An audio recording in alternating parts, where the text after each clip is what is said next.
அனைத்து நல்லுள்ளங்களுக்கும் வணக்கம். நான் உங்கள் ரவிக்குமார். மிக ஒரு முக்கியமான அப்டேட்டு. இப்படி தான்ப்பா எல்லா அப்டேட்டுமே சொல்கிறேன் அப்படின்னு மனசுக்குள்ளே தோணும். இங்கே சீனாவும் அமெரிக்காவும் போட்ட அந்த ஒப்பந்தங்கள் ஒரு உலக நாடையே திசை திருப்பி பயங்கரமான ஒரு அக்ரிமெண்ட்டு. ஆஹா ஓஹோ ஐயோ அற்புதம் அப்படின்ற மாதிரிலாம் சொன்னாங்கல்ல. இன்றைக்கி உள்ளே போய் காட்ட போகிறவங்களுக்கு அந்த சம்பவத்தை நீங்கள் சிரித்து கீழே விழ போகிறீங்களா இல்லை ரொம்ப சீரியஸாக பார்க்க போகிறீங்களா அப்படின்றது உங்களை பொறுத்து, உங்கள் மனநிலையை பொறுத்து. இவங்க போட்ட இந்த பிம்பம் எல்லாமே சுக்கு நூறாக உடஞ்சிருச்சு. ஒரு கண்ணாடி பாட்டில் ஒரு மேலே ஒரு மீட்டர் தொலைவிலிருந்து கீழே போட்டால் என்ன ஆகுமோ அந்த அளவுக்கு உடைந்திருக்கிறது. இந்தியா யூஏஇ கிட்ட போட்ட மிக சிறப்பான ஒப்பந்தம். என்ன ஒப்பந்தம்? அது இல்லாமல் ரஷ்யாவும் மிக அற்புதமான ஒரு ஒப்பந்தத்தை கையெழுத்தாக போகிறதா சொல்கிறாங்க. இன்னும் நிறைய விஷயம் பேசலாம். உங்களுக்கு எல்லா சர்ப்ரைஸும் இப்போயே சொல்லிட்டேன் அப்படின்னா உள்ளே உங்களுக்கு சர்ப்ரைஸ் இல்லாமல் போயிடும். அப்புறம் விஷயம் ஷப்புன்னு போயிடும். அதனால் சம்பவ இடத்துக்கு போயிட்டே இருக்கலாமா? வாங்க நண்பர்களை, வீடியோக்குள்ளே போகிறதுக்கு முன்பு நீங்கள் நம்ம சேனலை சப்ஸ்கிரைப் பண்ணலாம். சப்ஸ்கிரைப் பண்ணிட்டு வாங்க. மறக்காம பெல் பட்டனை கிளிக் பண்ணி ஆல் ஆப்ஷன்ஸ் கொடுங்க. வீடியோக்குள்ள போகலாம்.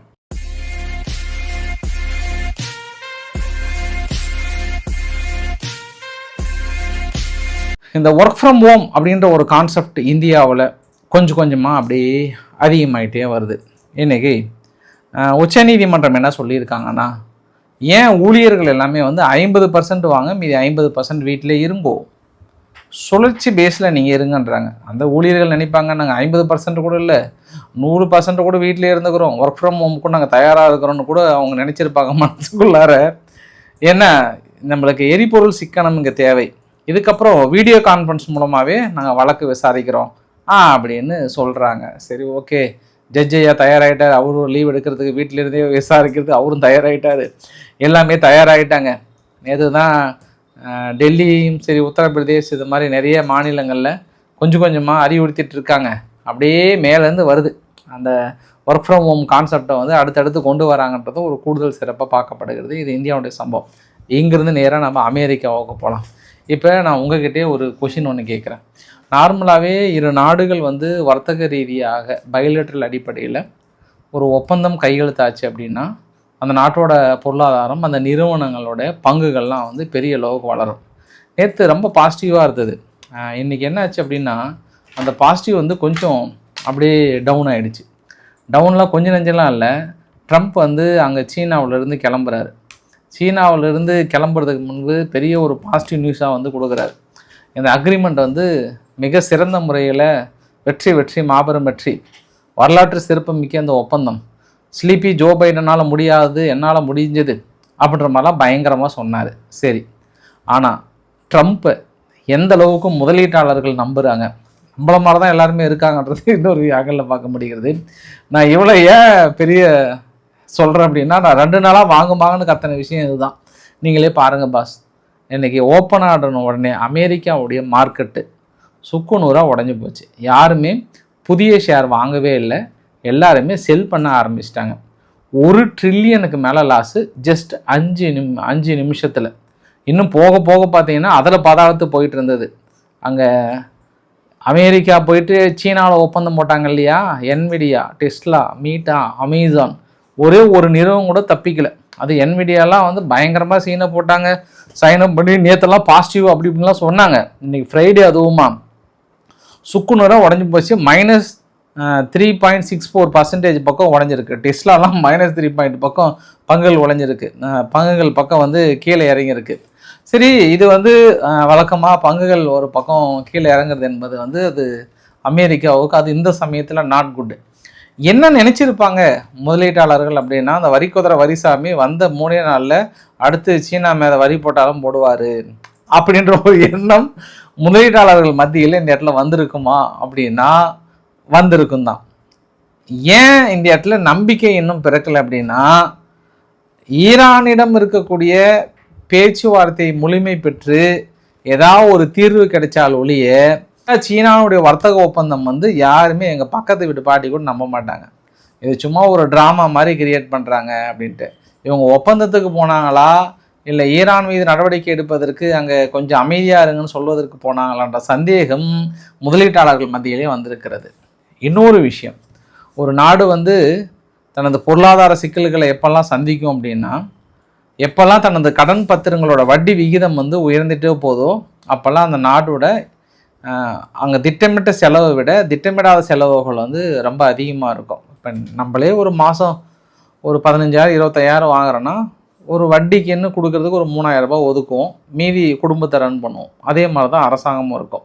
இப்போ திடீர்னு அந்த 3,000 ரூபாய் கொடுக்குற வட்டியை 4,000 ரூபாய் ஆயிடுச்சு அப்படின்னா மற்ற வாழ்க்கை செலவுகளிலிருந்து மீதி எல்லாமே பாதிக்குமா? இதே தான் அரசாங்கத்துக்கும். நான் ஏன் இவ்வளோ மூச்சு முட்டை சொல்கிறேன் அப்படின்னா, இந்த 30 வருஷ பாண்டு வந்து ஏற்கனவே அமெரிக்கா செல் பண்ணிகிட்டு இருக்காங்கல்ல, அந்த 30 வருஷனுடைய பாண்டோட கடன் உடைய வேல்யூ வந்து 5.117% வந்து ஏறி இருக்குது. அதே 2000 வருஷத்துலேருந்து பார்த்தோம் அப்படின்னா ரொம்ப லோவாக தான் இருந்தது, ஜஸ்ட் 2.3 தான் இருந்தது. இப்போ 2022 ஏற ஆரம்பிச்சது, இன்றைக்கெல்லாம் வந்து மிக அதிகமான அளவுக்கு ஏறி இருக்குது. இன்னும் இது மட்டும் இல்லை, அமெரிக்காவுடைய 10 இயர் பாண்டு 10 வருஷ கடன் பத்திரங்கள் அதுவும் 4.571. அப்புறம் 2 இயர் கடன் பத்திரங்கள் பார்த்தீங்கன்னா 4.067. இவங்க மட்டும் இல்லை, ஜப்பானுமே பார்த்தீங்க அப்படின்னா 2.7, 30 இயர் பாண்டு, 40 இயர் பாண்டு. இவங்க மட்டும் இல்லை, இன்றைக்கி வந்து உலகளாவிய அளவில் அந்த தாக்கத்தை உணர முடியுது. அதனால தான் இன்றைக்கி இந்தியானுடைய ரூபாயினுடைய மதிப்புமே வீழ்ச்சிக்கு மிக முக்கிய காரணமாக அமைஞ்சது. ஆரம்ப கட்டத்தில் ஒருவேளை அங்கே சீனாவுடைய ஒப்பந்தத்தினால டாலருடைய மதிப்பு வந்து ரொம்ப ஸ்ட்ராங் ஆகுதோ அப்படின்னு நினச்சேன் நான். பார்த்தா அங்கே ஸ்ட்ராங்கெல்லாம் இல்லை, அடி அங்கே டாலருடைய மதிப்பு இறங்க என்ன ஆச்சுன்னா எங்கள் ரூபாயோட மதிப்பு வந்து அதை விட மோசமாக இறங்கிட்டு இருக்கு. 96.11 கிட்டத்தட்ட முடியும் போது நான் பார்த்தேன் நான். சரி, இதை வந்து உலகளாவிய அளவில் தாக்கமாக எடுத்துக்க முடியுமா அப்படின்னா கண்டிப்பாக எடுத்துக்க முடியும். இன்றைக்கி வந்து சிங்கப்பூரினுடைய பிரதமர் லாரன்ஸ் வோங் அவர்கள் வந்து அவங்க நாட்டு மக்களுக்கு ஒரு எச்சரிக்கை கொடுக்குறாரு. சிங்கப்பூருடைய வளர்ச்சி வந்து இந்த ஆண்டு குறைவாக உள்ளது, பணவீக்கமும் அதிகரிக்கும், வணிக நிறுவனங்கள், தொழிலாளர்கள் மற்றும் குடும்பங்கள் அழுத்தத்தை சுமக்க தயாராக வேண்டி இருக்கிறது. உலக அளவில் 1970 இருந்ததை விட மோசமான நெருக்கடி ஏற்படும் என சர்வதேச எரிசக்தி முகமை எச்சரித்துள்ளது.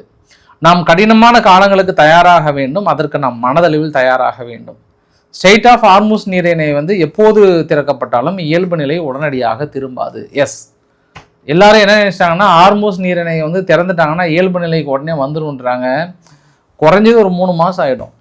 ஏன்னா எல்லா நிறுவனங்களும் பாதிக்கப்படுதுங்க, எல்லாமே பாதிக்கப்படுது. ஒரு சொல்யூஷன் கொண்டு வா கோட்டசாமி அப்படின்னா இது சொல்யூஷனே கொண்டு வரல. நான் என்ன கேட்குறேன்னா, நீங்கள் இதுக்கு போர் நிறுத்தம் ஈடுபடாமல் இன்னும் ஒரு 10 நாள் சேர்த்து சண்டையை போட்டுருந்தீங்கன்னா ஒரு தீர்ப்பு கிடைச்சிருக்கும். இந்த பக்கமாக அந்த பக்கமாக யாரோ ஒருத்தர் வெற்றியோ தோல்வியோ போயிருக்கலாம். தேவையில்லாமல் போர் நிறுத்தம் ஒன்று வந்துட்டு இப்போ இத்தனை நாள் வள கொலன்னு இழுத்துட்டு இருக்கிறது தான் அங்கே பெரிய எல்லாத்துக்கும் வந்து சட்ட சிக்கலாக இருக்குது. இங்கே பாருங்க, அமெரிக்கா, ஈரான், இஸ்ரேல் நீங்கள் அடிச்சுக்கோங்க. எனக்கு இன்னும் ஒரு 10 நாள் ஒன்று 20 நாள் கூட நீங்கள் சேர்த்து டைம் எடுத்துக்கோங்க, அடிச்சுட்டு ஒரு தீர்வுக்கு வந்துடுங்க. அதை விட்டுட்டு பேச்சுவார்த்தைன்ற பேரில் உட்காந்துட்டு நாங்கள் போர் நிறுத்தம் கொண்டு வந்துட்டு ஒட்டுமொத்தமாக ஸ்ட்ரெய்ட் ஆஃப் ஹார்முஸ் பகுதியை கொண்டு வந்து பிளாக் பண்ணி நிறுத்திட்டு அவங்களும் அனுப்ப முடியாமல் இவங்களும் கொண்டு வர முடியாமல், இட் இஸ் நாட் குட். என்ன நீங்கள் நினைக்கிறீங்க? கரெக்டுங்களா இல்லையா? எனக்கு இன்னும் டென்ஷனாக தான் இருக்குது.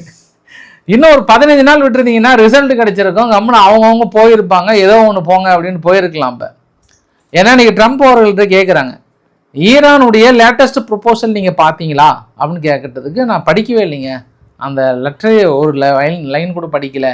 என்ன போட்டிருந்தாங்க, நான் ஏன் படிக்கிறது இல்லைன்னா அவங்க 10 அம்ச கோரிக்கையா 15 அம்ச கோரிக்கையாக இருக்கட்டும், இது எப்போ கேட்குறாங்கன்னா சீனாவிலேருந்து ரிட்டர்ன் போகும்போது கேட்குறாங்க, நியூக்ளியர் டீல் அதில் இருக்கா அப்படின்னு கேட்பாராம். இல்லை அப்படின்னா படிக்கவே மாட்டாராம், தூக்கி போட்டுருவாராம். அப்போ இது வந்து 2வது நம்பிக்கை வந்து முடிச்சிட்டாங்களா, நாங்கள் வந்து ஒர்க்கை வந்து க்ளீனப் பண்ணுறோம், அதாவது ஒரு லாங் சீஸ்ஃபயர் கொண்டு போகணும்னு நினைக்கிறோம், ஒரு நிரந்தர தீர்வு வரணும்னு நினைக்கிறேன்னாரா 2வது விஷயமா. 3வது விஷயம் என்ன கேட்குறாங்க அப்படின்னா, தைவான் விவகாரங்களில் நீங்கள் எப்படி ஆதரவு அளிக்கிறீங்களா, என்ன பண்ணீங்கன்னு கேட்டதுக்கு சிஜிபிங் அவர்கள் வந்து சொல்லிட்டாராம், தைவானுடைய சுதந்திரத்துக்காக நாங்கள் பெருசாக போரிட மாட்டோம்லாம் சொல்லிட்டாராம். அதே சமயத்தில் ஸ்ட்ரெய்ட் ஆஃப் ஹார்முஸை வந்து திறப்பதற்கோ இல்லை அவங்க ஈரான் வந்து அணு ஆயுதம் வைத்திருப்பதற்கோ தகுதி இல்லாததான், அவங்களுக்கு அணு ஆயுதம் இருக்கக்கூடாதுன்னு இவர்கிட்ட குசுன்னு சொன்னாங்களாம். மறுபடியும் கேட்டாங்க ட்ரம்ப் அவர்கிட்ட, நீங்கள் க்ளோஸ்டு டோரில் என்ன பேசுனீங்கன்னா அதை வெளியில் சொல்ல முடியாதுன்றாங்க. ஆனால் இந்த ராய்டர்ஸ் பத்திரிகை, அல்ஜசீரா போன்ற பத்திரிகைகள்லாம் என்னத்தை கண்டுபிடிச்சாங்கன்னு எனக்கு தெரியல. ட்ரம்ப் அவர்கள் வந்து அவங்க 20 வருஷத்துக்கு நியூக்ளியர் ப்ரோக்ராம் வந்து அப்படியே ஐடியலாக அப்படியே சஸ்பெண்ட் பண்ணுறதுக்கு வந்து ஒத்துக்கிட்டாரு அப்படின்ற மாதிரி சொல்கிறாங்க. பட் எனக்கு அதில் நம்பிக்கை இல்லை. பட் இருந்தாலும் ராய்டர்ஸ் பத்திரிக்கையும் அல் ஜசீராவும் ஓடி வந்து இல்லைன்னு சொல்லிட்டு ப்ராமிஸ் பண்ணி சொல்கிறாங்க. அதாவது ஏற்கனவே ஈரான் பார்த்திங்க அப்படின்னா ஒரு 20 வருஷம் இதை சஸ்பெண்ட் பண்ணுறோம், அதுக்கப்புறம் வேணால் ஓப்பன் பண்ணிக்கிறோம், இந்த பேச்சுவார்த்தைக்கு வாங்கன்னு சொன்னதாகவும் ட்ரம்ப் உடனே தலையாட்டியதாகவும் சொல்கிறாங்க. இதில் சும்மா மார்க்கெட்டை ஏதோ மனிப்புலேட் பண்ணுறாங்கன்னு தான் நினைக்கிறேன். ஏன்னா இன்றைக்கி ஆராய்ச்சி அவர்கள் இந்தியாவில் இருக்கும்போது வார்த்தை சொல்கிறாரு, அதாவது அமெரிக்காவை நம்பாததுக்கு 1000 காரணம்லாம் இல்லை, பல ஆயிரம் காரணங்கள் இருக்குது. நாங்கள் இன்ன வரைக்குமே அமெரிக்காவை நம்ப மாட்டோம் அப்படின்றாங்கல்ல. ஒரு சிலர் சொல்லுவாங்களே, உன்னை பிடிக்காமல் இருக்கிறதுக்கு எனக்கு ஒரு காரணம்னாலும் 1000 காரணம் இருக்குன்றாங்கல்ல. அந்த டைலாக் வந்து ஈரான் யார் சொல்கிறாங்கன்னா அமெரிக்காவை சொல்கிறாங்க. உன்னை நம்பாமல் இருக்கிறது என்கிட்ட 1000 காரணம் இருக்குது, எந்த வகையில் அமெரிக்காவை போய் நம்ப சொல்கிறீங்க? அதாவது மோசமான நாடு, பேச்சுவார்த்தைன்ற ஒரு பக்கம் தொடங்கிட்டு ஏதோ அவர்களுக்கு அடிமையாக இருக்கிற மாதிரியும் நாங்கள் ஒன்றுமே இல்லாத மாதிரி தொடர்ந்து பண்ணிகிட்டு இருக்காங்க. அப்படியெல்லாம் முடியவே முடியாது அப்படின்ற வார்த்தையும் தெளிவாக சொல்கிறாரு. இருந்தாலும் வாங் ஹீ, யார், சீனாவுடைய வெளியுறவு அமைச்சர் சார்பாக வாங் ஹீ அவர்கள் என்ன சொல்கிறாருன்னா, எப்பா கொட்டசாமிங்களே கொஞ்சம் உட்காந்து பேச்சுவார்த்தை நடத்துங்க, சீக்கிரம் தீர்வு கொண்டு வாங்க அப்படின்னு சொல்கிறாங்க. பட் இன்னைக்கு ஆராய்ச்சி அவர்கள் இன்னொரு வார்த்தையும் சொல்கிறாரு. நாங்கள் வந்து மாஸ்கோவில் போயிட்டு புடின் அவர்கள்கிட்ட ஒரு உத்தரவாதம் கொடுத்தோம், வேணா அந்த என்ரிச் பண்ண யுரேனியம் வந்து நாங்கள் மாஸ்கோவில் கொண்டு போய் வைக்கிறதுக்கு வேணால் ஒத்துக்கிறோம் அப்படின்ற சொன்னார். அதன் அடிப்படையில் தான் அங்கே ரஷ்யாவும் கேட்டாங்க. இது மாதிரி ட்ரம்ப்புக்கிட்ட பேசும்போது இந்த மாதிரி அவங்க என்ரிச் பண்ண யுரேனியம் அங்கே மாஸ்கோவில் கொண்டு வரதுக்கு ஒத்துக்கிறாங்க என்னன்னு எதுன்னு கேட்டாங்க. பட் அமெரிக்கா தான் ஒத்துக்கல அதை. ஏன்னா ரஷ்யாவும் ஈரானும் இன்றைக்கி எப்படினாலும் இருக்கலாம், திடீர்னு 2-3 வருஷம் கழிச்சு அப்படியே கம்முக்கமாக ஏதாவது கொடுத்தாங்கன்னா என்ன பண்ணுறதுன்னு கேட்ட இடத்துல அமெரிக்காவுக்கு இருக்குது. அதனால் அவங்க ஒத்துக்கவே இல்லை. மறுபடியும் அந்த கண்டிஷனுக்கு வேணால் வரன்றாங்க. இன்னி கூட அந்த ஸ்ட்ரெய்ட் ஆஃப் ஹார்முஸ் பகுதியில் ஒரு சில ரீஃபில்லிங் டேங்க்லாம் வந்து ரவுண்ட் பண்ணிகிட்டு இருந்தது பார்க்க முடிஞ்சது. இதுவரை 75 வெசல்ஸ் பக்கம் திருப்பி அனுப்பியிருக்காங்க. கடந்த 24 மணி நேரத்தில் வந்து 5 கப்பல்கள் மட்டும் தான் இந்த பக்கம் கிராஸ் ஆகிருக்கு, அதுக்கு மேலே இல்லை. தொடர்ந்து இன்னும் அந்த பகுதியில் சீரியஸாக தான் இருக்குது. அதனால் அமெரிக்கா கிட்டத்தட்ட தாக்கல் நடத்த போகிறாங்க. சீனா மீது வந்து அந்த அக்ரிமெண்ட் எல்லாம் பெருசாக மக்கள் மத்தியில், முதலீட்டாளர்கள் மத்தியில் நம்பலை. இது வந்து ட்ரம்ப்புனுடைய நாடகம், போலி நாடகம். 3 நாளில் கோட்டசாமி அங்கே போயிட்டு சீனா மீது வரி போடுவதற்கு வாய்ப்புகள் இருக்குன்ற அடிப்படையில் போகிறாங்க. அதுவும் இந்த என்விடியானுடைய ஓனர்லாம் பார்த்தீங்கன்னா பெருசாக நாங்கள் தடையெல்லாம் நீக்கிட்டோம், நீங்கள் சீனாவுடைய சிப்பை வாங்கலாம் அதை வாங்கலாம்னு சொல்லிட்டு அவர் போயிட்டு ஸ்ட்ரீட் மார்க்கெட்லாம் போயிட்டு குச்சி மிட்டாயும் குருவி ரொட்டியெல்லாம் வாங்கி சாப்பிட்டுட்டு இருந்தார். அங்கே போய் நூடுல்ஸ் எல்லாம் வாங்கி சாப்பிட்டுட்டு இருந்தார். அப்புறம் ஏதாவது கரப்பான் பூச்செல்லாம் அந்த பக்கம் பார்த்துட்டு இருந்தார் தெருவெல்லாம். அந்த மாதிரிலாம் இருந்தார் மனுஷன். கடைசியில் பார்த்தீங்க அப்படின்னா முதலீட்டாளர்கள் சுத்தமாக நம்பலைன்றதையும். இன்னொரு வகையில் நம்ம இந்தியா வந்து யுஏஇ கிட்ட போட்ட ஒப்பந்தம் வந்து ஒரு மிக சிறந்த ஒப்பந்தமாக பார்க்கலாம். என்ன காரணம், அதற்கு முன்பு ஆராய்ச்சி அவர்கள் இன்னொரு வார்த்தையும் சொல்கிறாரு. இங்கே இந்தியாவிலிருந்து கிளம்பும்போது என்ன லாவ்ரோ அவர்கள் இந்தியா வந்து ஒரு பெஸ்ட் நாடு, இந்த பேச்சுவார்த்தை வந்து பாகிஸ்தானுக்கு பதில் இந்தியா நடத்தலாம் அப்படின்னு அந்த கேள்வி வந்து ரஷ்யா சொல்கிறாங்களே, நீ என்னன்னு கேட்கப்பட்டதுக்கு மத்திய கிழக்கில் அமைதி நிலைநாட்டை வந்து இந்தியா ஒரு ஆக்கப்பூர்வமான பங்குகளை வகிக்க முடியும், ஏன்னா சர்வதேச அளவில் இந்தியாவுக்குன்னு ஒரு பேர் இருக்குது அப்படின்ற மாதிரிலாம் சொல்கிறாங்க. அது எந்த அளவுக்கு நகரும் தெரியல. அது நம்ம கோட்டசாமி கிட்ட அவ்வளோ பேச முடியாது. நம்ம அமைதியாக இருக்கிறதா நல்லதுன்னு இந்தியா அந்த இடத்துல உணர்ந்துருப்பாங்க. ஏன்னா அந்த மெச்சூரிட்டி இருக்கும், பாகிஸ்தான் மாதிரிலாம் இருக்காது, இந்தியாவுக்கு அந்த மெச்சூரிட்டி இருக்கும். ஏன்னா நீங்கள் வேறு யாருனாலும் கூப்பிட்டு பேச்சுவார்த்தைக்கு உட்கார வைக்கலாங்க. ட்ரம்ப்புக்கிட்டலாம் வந்து யாருமே பேச்சுவார்த்தைக்கு உட்கார முடியாதுங்க. அதெல்லாம் வந்து மென்டலி அஃபெக்டட் ஃபெலோஸ் தான் உட்காந்து அவர்கிட்ட பேச்சுவார்த்தை நடத்துவாங்க. அப்போ கூட அவர் ஒன்று சொல்லுவார், கடைசியில் ட்விட்டரில் ஒன்று போட்டு போவார், உட்காந்து பேச்சுவார்த்தை நடத்துகிறோன்னா அடிமுட்டாளாக்கிடுவாங்க. அதனால் இது அவராக பார்த்து சொல்யூஷன் கொண்டு வந்தால் தான் உண்டு, இல்லைனாலாம் கிடையாதுன்ற நான் 2வது முறையை சொல்கிறேன் நான். அதே போல் இந்தியாவுக்கு வந்து கப்பல் செல்லாம் நாங்கள் அனுமதிக்கிறோம், ஒன்றும் இஷ்யூலாம் இல்லை, நாங்கள் தொடர்ந்து பேச்சுவார்த்தை நடத்திட்டு இருக்கோம், நாங்கள் தொடர்ந்து இந்த தடைகள்லாம் நீங்கினதுக்கப்புறம் இந்தியாவுடன் வணிக ஒப்பந்தங்களும் எண்ணெய் கப்பல்களும் ஏற்றுமதி செய்வதற்கு நாங்கள் தயாராக இருக்கிறோம், இந்தியாவோட ரிலேஷன்ஷிப் எப்போயும் நாங்கள் மெயின்டைன் பண்ணுற மாதிரி வந்து சொல்லியிருக்காங்க. பட் நம்ம இன்னொரு ஆங்கிளில் பார்த்தோம் அப்படின்னா யுஏஇனுடைய விசிட். இன்றைக்கி பிரதமர் மோடி அவர்கள் யுஏஇ விசிட் பார்த்தோன்னா 7 அக்ரிமெண்ட் வந்து போட்டிருந்தாங்க. இந்த 7 அக்ரிமெண்ட்டில் வந்து ஃபஸ்ட்டு நான் இந்த வரைபடத்தை விளக்க விரும்புகிறேன். நான் ஹப்சான்னு சொல்லிட்டு இங்கே ஒரு எண்ணெய் சுத்திகரிப்பு நிலையங்கள் இருக்குது. இங்கே இருக்கிற இந்த பைப் லைன் வந்து அப்ராக்சிமேட்டாக 2500 ஒரு 800 கிலோமீட்டர் வரைக்குமே என்ன பண்ணுறாங்க, ஒரு நாளைக்கு ஃபர் டே வந்து 1.5 1.100 மில்லியன் பேரல் ஃபர் டே வந்து கொண்டு போகிறதுக்கு திட்டம் போடுறாங்க. இது முழுக்க முழுக்க ஸ்ட்ரெயிட் ஆஃப் ஹார்மஸ் எல்லாமே இந்த ஈரானுடைய பிரச்சனை எல்லாமே கடந்து ஈஸியாக இந்த பக்கம் கொண்டு வந்துடலாம். இது 2027 எவ்வளோ ஷார்ட் பீரியடில் முடிக்க முடியுமோ அவ்வளோ ஷார்ட் பீரியடில் வந்து முடிக்கணுன்ற பிளானில் ரொம்ப தெளிவாகிறாங்க இந்த தரப்பில். யார்? யூஏஇ தரப்பில். ஏன்னா அவங்க பெருசாக பாதிக்கப்பட்டிருக்காங்க. அதெல்லாம் இதில் ஏன்னா யூஏஇ ரொம்ப தெளிவாக இருக்காங்கன்னா, சமீபத்தில் யூஏஇ எடுத்த மிகப்பெரிய சம்பவம் என்னென்னா, ஓபக்லேருந்து வெளியே வராங்க. இப்போ ஓபக் நாடுகள் இருக்கணும் அப்படின்னா நீங்கள் ஒரு குறிப்பிட்ட லெவலுக்கு மேலே நீங்கள் உற்பத்தி பண்ண முடியாது. ஆனால் இதுக்கப்புறம் அவங்க யூஏஇ என்ன பண்ணுவாங்க அப்படின்னாங்கன்னா 5 மில்லியன் பேரல் ஃபர் டே வந்து கிட்டத்தட்ட ப்ரொடக்ஷன் பண்ணுவாங்க. மற்ற நாடுகளாக இருந்தால் ஒரு 2 or 1க்கு மேலே ப்ரொடக்ஷன் பண்ண முடியாது. ஏன்னா அவங்க ஆல்மோஸ்ட் ஒரு ப்ரொடக்டிவாக இருக்கிறாங்க. அதனால் அவங்க வெளியே வந்ததுக்கு இன்னொரு ரீசன் என்னன்னு பார்த்தோம்னா, அது சவுதி அரேபியா பிரச்சனை, பாகிஸ்தான் அவங்ககிட்ட ரிலேஷன்ஷிப்பு, அது இல்லாமல் சவுதி அரேபியா ஏமனில் போயிட்டு அவங்க பெரிய அளவுக்கு யூஏஏ துரத்துனது, நம்ம நிறைய விவகாரங்களில் பார்க்க முடிகிறது. அது இல்லாமல் யூஏஏ வந்து பாகிஸ்தானை வெளியே துரத்துனது, இந்த மாதிரி விஷயங்கள்லாம் நிறைய நம்ம பார்த்தோம் நம்ம ஏற்கனவே. அதனால் யூஏஏ என்ன பண்ணுறாங்க, இப்போ இந்தியா கிட்ட வந்து பெரிய அளவுக்கு ஒப்பந்தம் போடுறாங்க. ஏற்கனவே யூஏஇ கிட்ட இருந்து நம்ம 40% எல்பிஜி வந்து நம்ம ஆக்கிட்டு இருக்கோம்.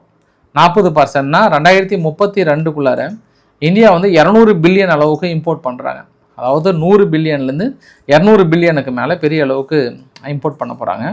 ஒட்டுமொத்தமாக இந்தியாவும் யூஏயும் போட்ட அக்ரிமெண்ட்டில் மொத்தம் 7 அக்ரிமெண்ட்டு பார்க்குறோம்.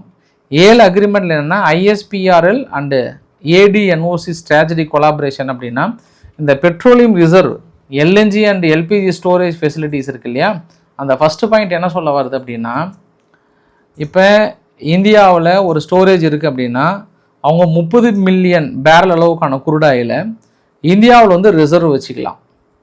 இந்தியாவில் ரிசர்வ் வச்சுட்டு இந்தியா தேவைப்படும் பட்சத்தில் அதை யூஸ் பண்ணிக்கலாம்.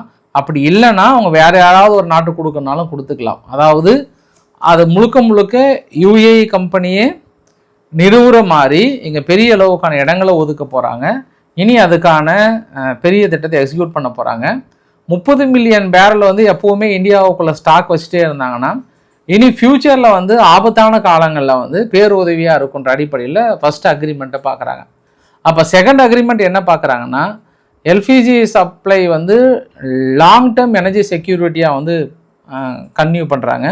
அப்புறம் வந்து ஷிப் ரிப்பேர் கிளஸ்டர் அப்படின்ற மாதிரி அந்த கோஸ்டல் பகுதியில் அந்த ஷிப்னுடைய இன்ஃப்ராஸ்ட்ரக்சர்ஸ் மீது எல்லாமே வலுப்பெறுவதற்காக ஸ்கில் டெவலப்மெண்ட் அரேஞ்ச்மெண்ட்டு, இங்கிருந்து அங்கே இந்தியாவுடைய மேரிடைம் ஒர்க் ஃபோர்ஸும் அவங்களும் இணைந்து பெரிய அளவுக்கு ஒரு பெரிய திட்டத்தில் வந்து இருக்காங்கன்றதும், அப்புறம் சூப்பர் கம்ப்யூட்டர் கிளஸ்டர் பிட்வீன் சிடிஏசின்னு சொல்லியிருக்காங்க. அப்புறம் advance AI mission in India ரெண்டும் கொலாபரேட் பண்ண போகிறாங்க. அது இல்லாமல் யூஏஇ வந்து இந்தியாவுக்குள்ளார 5 பில்லியன் அளவுக்கான இன்வெஸ்ட்மெண்ட் பண்ண போகிறாங்க. இப்போ இது எல்லாமே அடுத்தடுத்த ஒப்பந்தங்கள். சவுதியை விட நம்மளுக்கு வந்து அதிகமாக சவுதி கிட்ட வாங்கியிருந்தோம். பட் இந்தியா வந்து யூஏஇ கிட்ட போயிட்டு தோளோடு தோல் நிற்கிறோம், பெரிய அளவுக்கான உதவிகள். அது இல்லாமல் செக்யூரிட்டி அக்ரிமெண்ட்டும் தேவைப்பட்டால் செக்யூரிட்டி அக்ரிமெண்ட்டும் வந்து இந்த இடத்துல வந்து அக்ரிமெண்ட் ஆகிருக்குன்ற மாதிரி வந்து சொல்கிறாங்க. பார்க்கலாம் என்ன நடக்க போகுதுன்னு சொல்லிட்டு. ஆனால் அதே சமயத்தில் யூஏஇக்கு ஈரானுக்கு இருக்கிற அந்த பிரச்சனைகள் இருக்கிறதா என்றால் இருக்குது. இன்றைக்கி கூட யூஏ என்ன சொன்னாங்கன்னா, எங்களை பாதுகாப்பதற்காக நாங்கள் யாருக்கிட்டையும் வெயிட் பண்ணணும் அப்படின்லாம் கிடையாது. இஸ்ரேலோ இல்லை அமெரிக்காவங்கள எங்களால் பாதுகாத்துக்க முடியும், மற்ற எந்த அலிகேஷனாக இருந்தாலும் நான் ரிஜெக்ட் பண்ணுறேன் அப்படின்ற மாதிரியான ஒரு வார்த்தையை வந்து சொல்லியிருக்காங்க. பார்க்கலாம். அதே சமயத்தில் இங்கே ஈரான்ற பாருங்க, ரஷ்யா என்ன பண்ணியிருக்காங்க, இந்தியா கிட்ட போட்ட அக்ரிமெண்ட்டை வந்து பிரம்மோஸ் ஏவுகணை world fastest supersonic cruise missiles joint ப்ரொடக்ஷனில் வந்து இன்னும் கொஞ்சம் எஸ்டாப்ளிஷ் பண்ண போகிறோம். S-400 வந்து game changing air defence shield கிட்டத்தட்ட நம்ம வாங்க போகிறோம். சுகோய் 30 MK வந்து ஸ்கை டாமினேட்டிங் ஃபைட்டர் ஜெட்டை வந்து ஜாயிண்ட் ப்ரொடக்ஷனில் உருவாக்க போகிறோம். T-90 ஏற்கனவே பேட்டிலில் நாங்கள் ப்ரூவ் பண்ணிட்டுக்கிறோம். அதுக்கப்புறம் இந்திய ரோடில் ஓட போகுது. இந்திய ரோல்னா பேட்டில் ஃபீல்டில் AK-203 நெக்ஸ்ட் ஜென்ரேஷன் ரைஃபிள் உருவாக்குறாங்க இணைந்து. அப்புறம் MiG-17 KA-31 ரிலையபிள் ஹெலிகாப்டர் உருவாக்க போகிறோன்ட்டு இன்றைக்கி லாவ்ரோ அவர்கள் அதுவுமே வந்து உறுதி செய்திருக்கிறார். ஸோ யூஏஆ இருக்கட்டும், அங்கே ரஷ்யாவாக இருக்கட்டும், அடுத்தடுத்த அக்ரிமெண்ட் வந்து மிகப்பெரிய அளவுக்கு பார்க்கப்படுகிறது. அங்கே இஸ்ரேல் விவகாரம் போனால் நீங்கள் லெபனான் மீது டயர் என்ற பகுதியில் பெரிய அளவுக்கு மக்களை வெளியேற்றிட்டு ஒரு கடுமையான தாக்கல் நிகழ்த்தியிருந்தாங்க. இந்த ஈரான் விவகாரத்துக்கு அப்புறம், குறிப்பாக பேச்சுவார்த்தை முடிஞ்சதுக்கப்புறம் நடத்தப்பட்ட தாக்குதலில் 657 மக்கள் இறந்து போனதாகவும் 1444 மக்கள் வந்து காயமடைந்திருப்பதாகவும் சொல்கிறாங்க. ஜெருசலம் பகுதிக்குள்ளார என்னாச்சுன்னா ஜூஸ் மக்களுக்கும் அங்கே இருக்கக்கூடிய லோக்கல் மக்களுக்கும் வந்து பெரிய ஒரு கிளாஷ் மாதிரி ஆயிடுச்சு. அலெக்சா மாஸ்கில் அவங்கள உள்ளே விடாததுக்கான அப்புறம் இன்னைக்கு குவைத் எல்லாமே வந்து பெரிய கண்டனம் தெரிவிச்சிருந்தாங்க இந்த மாதிரியான தாக்குதலுக்கு. அமெரிக்கா ஈரானுக்கு ட்ரோன் ப்ரொடக்ஷன் உதவி செய்கிற ஒரு சில குரூப் இண்டிவிஜுவல் பர்சன்ஸுக்கு ஒரு 6 நிறுவனங்கள் மீது பொருளாதார தடை வைத்திருக்கிறாங்கன்றது கூடுதல் தகவல். வீடியோட நிறைவு பகுதியில் இஸ்ரேலும் வந்து பாருங்கள், ரஷ்யாவும் உக்ரைனும் ஃபஸ்ட்டு சிறை கைதிகளை பரிமாறிக்கிறாங்க. அதே சமயத்தில் இறந்த உடல்களை பரிமாறிக்கிறாங்க. இறந்த உடல்கள் வந்து அவங்க உக்ரைனுடைய டெட் பாடி 526 கொடுக்குறாங்க, இவங்க 41 கொடுக்குறாங்க. இது வரைக்குமே அந்த டிஃபென்ஸ் பார்த்தோம்னா அதிகமாகவே இருக்குது. உக்ரைன் சொல்கிறது பார்த்தோன்னா நாங்கள் அடித்த அடியில் அவங்க யாருமே இல்லை, நிறைய இறந்து போயிட்டாங்க, லட்சக்கணக்கில்ன்றாங்க. ஆனால் இறந்த உடல்கள் திருப்பி தரது பார்த்தோம் அப்படின்னா உக்ரைன் வந்து ரொம்ப கம்மியாக தான் கொடுக்குறாங்க. அவங்க ரேஷியோவே வந்து ரொம்ப அதிகமாக இருக்குது. இது நம்ம அது புரிஞ்சிருக்கவங்களுக்கு பிஸ்தான்ற மாதிரி தான். தொடர்ந்து இது வரைக்கும் ரஷ்யா கைப்பற்றிய பகுதிகள் அப்படின்னு பார்த்தீங்கன்னா 1, 4, 3 இருக்குது பார்த்தீங்களா. இதுதான் லுகான்ஸ் பகுதி முழுமையாக பட்டுறாங்க. டானஸ் கொஞ்சம் பெண்டிங் இருக்குது, ஜாப்ரோசிஷா இருக்குது, கெர்சன் ஓப்லாஸ்ட் கொஞ்சம் இருக்குது. தொடர்ந்து இது இப்போதைக்கு முடிகிறதுக்கான வாய்ப்புகள் இல்லை. ஏன்னா அமெரிக்கா மறுபடியும் உக்ரைனுக்கு உதவுவதற்கு ரொம்ப ஃபுல்லாக இறங்கிட்டாங்க. ஏன்னா உக்ரைன் தொடர்ந்து ரஷ்யாவுடைய எண்ணெய் கிணறு தாக்கல் நடத்துறது ரொம்ப விரும்புகிறாங்க அமெரிக்கா. இன்றைக்கி கூட இந்த ரேசான் அப்படின்ற ஒரு எண்ணெய் கிணறு 500 கிலோமீட்டர் தள்ளி தாக்கல் நடத்தியிருக்காங்க. பெரிய இழப்பு, ரஷ்யாவுக்கு மிகப்பெரிய இழப்பு இன்னுமே பற்றி எரிஞ்சிட்ருக்கிறத பார்க்க முடிகிறது. 2 நிகழ்வுகளை பார்த்தலாம். ஒரு குஜராத் சிங்கர் ஒருத்தர் அப்படியே ரூபாய் நோட்டில் வந்து மூழ்கடிச்சிருக்கிறாங்க. இந்த ரூபாய் நோட்லாம் 500 ரூபா நோட்டுன்னு நினச்சிடாதீங்க. 10 ரூபா நோட்டு, 20 ரூபா நோட்டு, 10 ரூபா நோட்டு, 20 ரூபா நோட்டு சும்மா ஒரு 50,000 வாங்கி ஃபுல் பண்ணிட்டாங்க. இருந்தாலுமே அந்த சிங்கரை பாடக்கூட விட முடியாத அளவுக்கு ஃபுல் பண்ணி வச்சுருக்காங்களே. இனிமேல் நானும் பாட்டு கற்றுக்க வேண்டியதான் நினச்சிட்டேன். நானும் பாட இப்படி கொட்டன்ற மாதிரி நினச்சிட்டேன் நான். ஓகே, இது சமூக வலைதளங்களில் பேசு பொருளாக இருந்த ஒன்று. ஸ்ரீலங்காவில் கடுமையான மழை, மிகப்பெரிய அளவுக்கான ஒரு மழை பெருக்கெடுத்து ஓடுகிறது. நாளைக்கு உங்களுக்கு வீடியோ பதிவாக முடிஞ்சால் நான் அட்டாச் பண்ணுறேன் நான். அதுவும் ஒரு சில பகுதியில் வந்து கிட்டத்தட்ட மூழ்கடிச்சிருக்கு. அங்கே இருக்கக்கூடிய வீடுகள் கிராமங்கள்லாம் வந்து மூழ்கி இருக்குன்ற மாதிரி வந்து சொல்கிறாங்க. அதாவது புத்தளம் அப்படின்ற ஒரு மாவட்டத்தில் பெரிய அளவுக்கு பாதிக்கப்பட்டிருக்குன்ற மாதிரி வந்து சொல்கிறாங்க. ஸோ இன்றைக்கு ஓரளவுக்கான தகவல் நான் கவர் பண்ணிக்கிறேன். பிடிச்சிருந்தால் லைக் பண்ணுங்கள், ஃப்ரெண்ட்ஸுக்கு ஷேர் பண்ணுங்கள், சப்ஸ்கிரைப் பண்ணுங்கள். ரவிக்குமார் சோமு சேனல். நன்றி, வணக்கம்.